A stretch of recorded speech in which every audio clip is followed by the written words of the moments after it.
एक अरब देहाती रोज़ा रसूलुल्लाह सल्लल्लाहु अलैहि वसल्लम पर हाजिर होकर रब से दुआ करता है। इसके मांगने का अंदाज देखिए, अल्फाज पर गौर कीजिए। ऐ अल्लाह, ये आपके हबीब हैं, मैं आपका ग़ुलाम हूँ और शैतान आपका दुश्मन है। खुदाया, अगर तू मुझे बख्श देगा तो तेरा हबीब खुश होगा, तेरा बंदा कामयाब होगा और तेरा दुश्मन गमगीन होगा। मौला, अगर तूने मेरी बख्शिश नहीं की तो तेरा हबीब गमगीन होगा, तेरा ग़ुलाम नाकाम होगा और तेरा दुश्मन खुश होगा। इलाही, तेरी शान इससे बड़ी है कि तू अपने हबीब को गमगीन कर दे, अपने बंदे को नाकाम और अपने दुश्मन को खुश कर दे।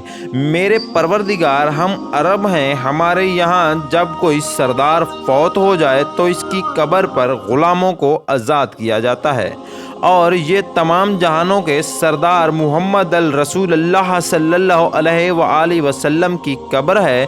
बस मुझे ग़ुलाम को जहन्नम की आग से आज़ाद फरमा दे।